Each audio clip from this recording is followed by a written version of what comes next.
Halo semuanya, perkenalkan namaku Binka. Mungkin kamu mengenalku sebagai Berkesah kalau di sosial media. Sebagai orang yang bergerak sebagai provider coaching service dan juga ahli komunikasi, aku tidak pernah mengambil private coaching sampai akhirnya di tahun lalu. Karena terdesak di satu proyek yang mengharuskan aku melakukan coaching sebanyak 1.100 jam. Kurang lebih per orang itu ada 3-4 jam. Coaching itu cukup amat berat untukku karena aku dan kamu mungkin ya, kebanyakan dari kita itu tumbuh mendengar untuk menjawab, mendengar untuk berpendapat. Tapi kalau seandainya kita mendengar sebagai cermin dan membiarkan orang lain memberikan solusi untuk diri mereka sendiri, yang paling tahu sebetulnya tentang kehidupan mereka, itu sangat sulit gitu. Sehingga aku tidak pernah mau untuk melakukan personal coaching. Padahal aku punya sertifikasinya. Tapi karena proyek tersebut dengan menjadi cermin untuk ratusan orang, dengan berbagai macam latar belakang, rentang usia, aku bisa yakin dan aku bisa meyakinkan kamu juga kalau sebetulnya aku dan kamu itu nggak sendirian. Karena hidup itu seberantakan itu. Life is a mess. Mungkin kalau teman-teman yang follow Berkesah udah tahu lah ya hidupku seberantakan apa. Aku sangat real gitu kalau misalnya approach aku di social media karena aku nggak mau kalau teman-teman berekspektasi bahwa kehidupanku tuh sempurna dan serba attainable gitu. Jangan sampai nanti aku nggak mau upload kebahagiaanku karena aku takut nanti kena ain kak gitu kan. Atau hal-hal yang sebetulnya jadi nggak masuk akal dan bahkan tidak mengundang opportunity buat diri kita juga gitu kan. Tapi percayalah memang apapun mau kalian ngeliat, aku juga ngeliat, kamu juga melihat, ada kalanya kita, ini orang keren banget ya, sekolahnya di sini, sekolah gua gimana, ranking berapa, baru lihat QS World Ranking, aduh gimana nih, gue mau jadi apa nanti pas udah gede gitu kan, umur segini aja masih ngekos gitu, umur segini aja bayar abonemen aja masih ngap-ngapan gitu kan. Terus gimana nanti selanjutnya? Tapi percayalah, hidup itu memang seberantakan itu. Karena aku dan kamu dan kebanyakan orang lainnya di dunia ini itu hidup seperti hierarki gitu. Mungkin kalau aku melihatnya banyak sekali hal-hal yang terbentuk dari teori hierarki Maslow sebetulnya. Kalau misalnya kita itu harus mikirin dari sandang pangan papan. Apakah kita dari SD selalu dicekokin di kepala kita, kebutuhan itu cuman sandang pangan papan gitu kan. Tapi in reality di kehidupan kita sekarang, walaupun seandainya, aduh gue masih ngekos, bahkan gue pun juga gak bisa KPR nih ceritanya gitu kan. Tapi kita udah mikirin aktualisasi diri gitu.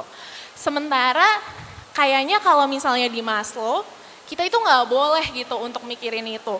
Kita harus benar-benar udah punya semuanya, baru kita boleh lanjut ke tahapan berikutnya. Karena semuanya itu sifatnya tingkatan. Ada satu teori, sebetulnya penelitian dan ini sangat amat, mungkin kayaknya nggak nyambung gitu ya.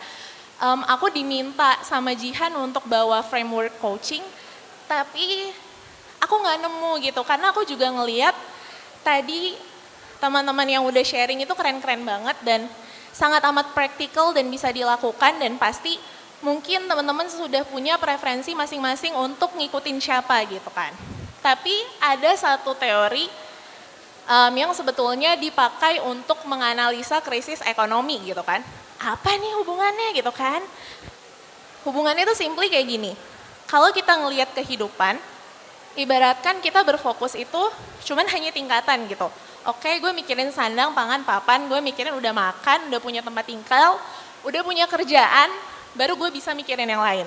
Tapi kalau kita pakai teorinya Max Neff, kita itu ngelihat hal nggak bentuknya hierarki. Jadi kebutuhan manusia itu semuanya sama rata.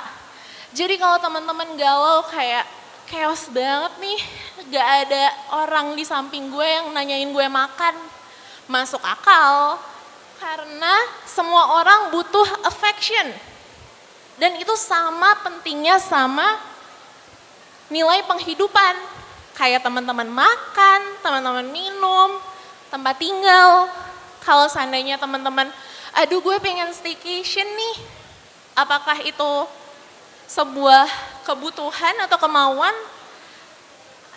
Terserah, tapi semua orang butuh penghiburan gitu. Jadi ada beberapa poin, nilai penghidupan, proteksi, affection, understanding, participation, hiburan, berkreasi, identitas, bahkan sampai freedom. Dan gak cuman hanya memiliki gitu ya, ibaratkan gue harus punya rumah, gue harus punya jabatan, gue harus punya uang gitu. Tapi si framework ini ngajarin kalau misalnya manusia itu memiliki kebutuhan untuk menjadi, melakukan, dan juga berinteraksi dengan sesuatu. Misalnya dengan makanan aja, teman-teman lapar, teman-teman makan gitu, teman-teman punya makanan. Tapi sebagai manusia, kita juga butuh untuk bisa membuat makanan itu sendiri at some point. Bahkan sebagai manusia, untuk memelihara rasa manusiawi kita, kita juga butuh untuk bisa memberikan makanan itu gitu.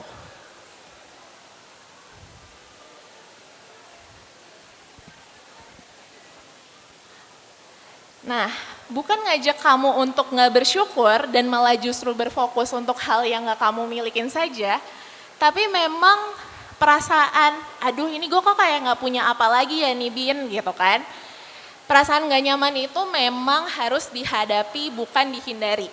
Karena dari berbagai banyak klien yang aku temui dengan berbagai skala, berbagai umur, tingkatan ekonomi, dan lain-lain, masalah utama yang menjadi penyebabnya adalah simply karena mereka, aku mungkin sometimes, kamu juga, terkadang kita tidak memvalidasi atau tervalidasi masalahnya.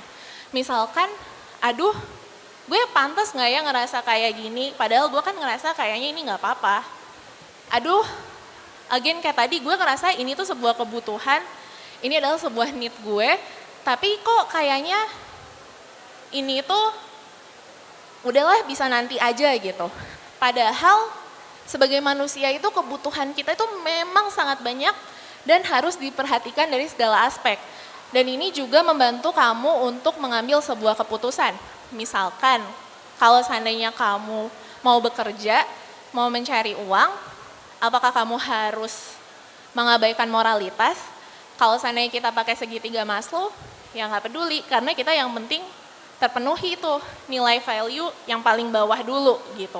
Sementara kalau ini semuanya dari segala aspek itu dilihat.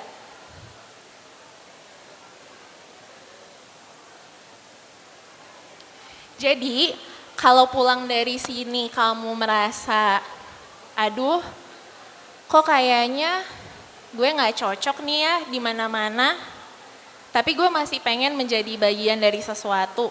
Apakah gue sebagai orang nggak bisa hidup sendirian gitu? Ya nggak apa-apa, karena memang kebutuhan manusia untuk menjadi bagian dari sesuatu. Kalau kamu di era semua orang sekarang melihat kesehatan adalah sebagai isu yang penting misalkan, tapi sebetulnya kamu fine-fine aja nih dan udah memperhatikannya gitu kan. Dan ada nilai aspek lain yang memang harus kamu perhatikan, ya nggak apa-apa juga.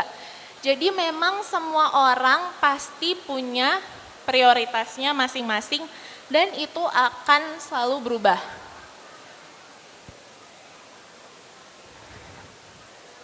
Teman-teman nggak usah ngerasa berkecil hati gitu ya. Kamu pun juga nggak perlu untuk merasa kayak, aduh dengan hal sebanyak ini aku tuh nggak bisa apa-apa. Kok kayaknya aku itu nggak ada nilai specialty-nya, atau kalau misalnya bahasa marketing aku nggak ada unique selling point-nya nih gitu kan. Tapi kenyataannya memang manusia itu diciptakan tidak mungkin bisa melakukan semuanya sendirian karena kita adalah makhluk komunal. Bukan berarti kita tidak independen ya, jadi memang aku dan kamu sama-sama butuh untuk dibantu dan membantu.